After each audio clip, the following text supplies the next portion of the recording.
More than 6,500 members of the U.S. military have died in the post-9/11 war on terror, a global conflict that has centered on the wars in Iraq and Afghanistan. Now, look, it's one thing to be out on a mission when you'd expect an attack from the enemy. But what about your supposed allies?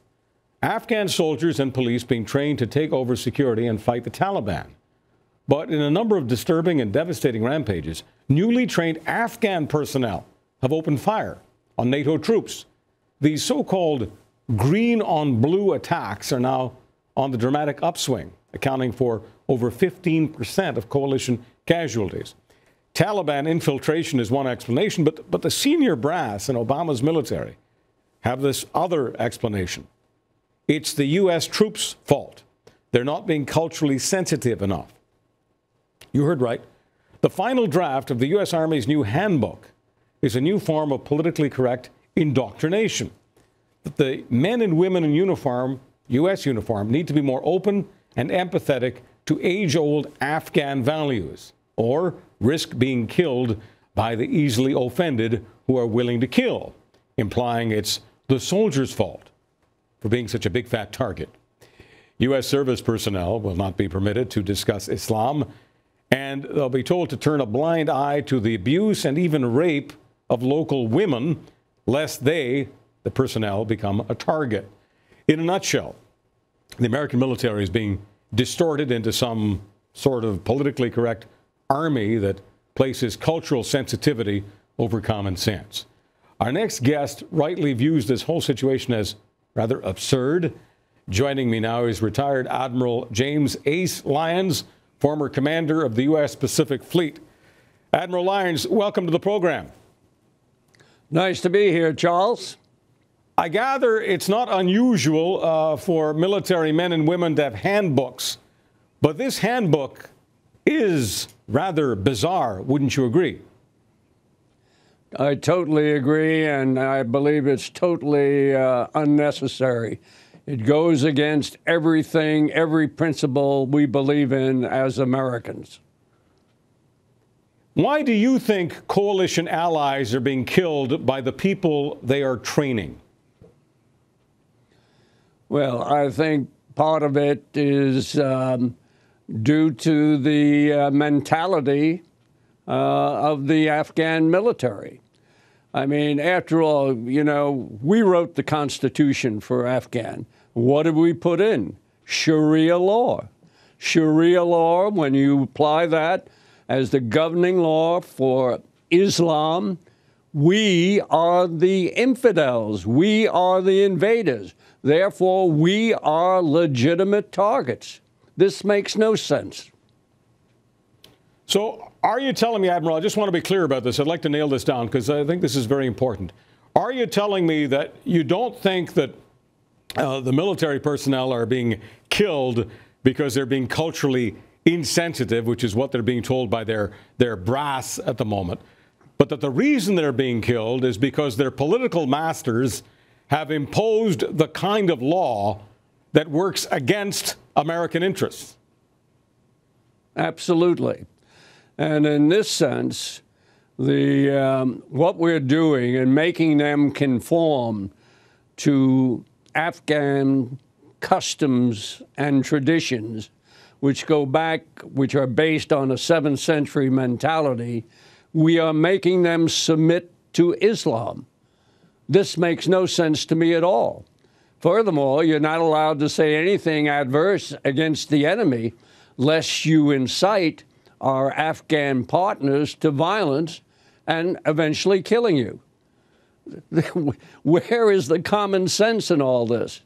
Actually, my view is this. Go ahead. I'm sorry. No, it's all right. I want you to continue. I just go ahead, sir. Well, we never went into Afghanistan for nation building. We went in there to get rid of the Taliban and to get Osama bin Laden and the al-Qaeda followers. Once that job was done, we should have been out of there. All the money that we're pouring into Afghanistan and all the infrastructure that we put in there, it's going to collapse once we withdraw.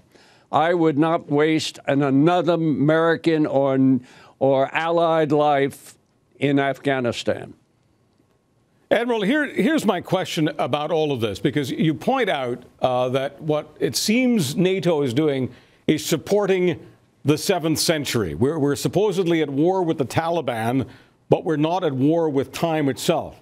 The reason that makes no sense to me is because the best, most willing, most disciplined enforcers of the 17th century in that region are the Taliban. Am I missing something here? No, you've got it exactly right. You have it right, Charles. It absolutely makes no sense on what we're doing. Well, what, in your opinion, I mean, if you were, you ran the entire Pacific Fleet, if you were making a political decision on some sort of exit strategy, are you telling me that we should have been out of there yesterday, last month, last year, 2 years ago? Absolutely. Once we killed Osama bin Laden, there was the opportunity to declare victory and get out. Well, we're not out. We're very much in. I want you to take some time here, Admiral, to project forward. Where is this thing going? Well, I don't see any clear victory as one would define victory in this scenario. Eventually, it's going to be a gradual withdrawal. You have a corrupt Afghan regime. It's within their culture. I see everything that we did in there as far as building the infrastructure, the training. And so, as Mike Mullen, the former chairman of the Joint Chiefs of Staff, said, 9 out of 10 Afghan military personnel are illiterate. They can't be trusted. They're not good fighters when it comes to unit cohesiveness and combating the enemy. In fact, we know they're making deals with the Taliban as we speak today. So where does this lead us to? What is our objective there? Why is it that we can't say anything bad about the enemy, the Taliban? Why is it we must submit and force our military to accept a 7th century mentality? Why should they have to stand by while an Afghan military sodomizes a young boy or beats or rapes or kills his wife or other women? None of this makes any sense to me. So from your perspective, it's if this is what the U.S. military is being told by its political masters to sign off on, essentially, this is a surrender to the Taliban. Because if it's not, in effect, a surrender to the Taliban itself, it's a surrender to the Taliban mentality. Well, exactly.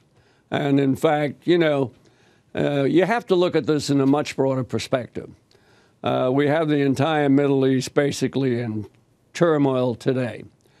With the ascension of the Muslim Brotherhood in Egypt, in Libya, Tripoli, and probably in Syria soon to come, we're seeing the rise of Islam and its Sharia controlling law as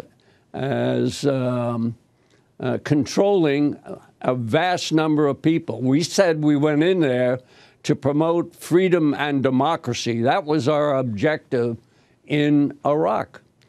What did we wind up with? We wound up with a constitution that we wrote and put in Sharia law.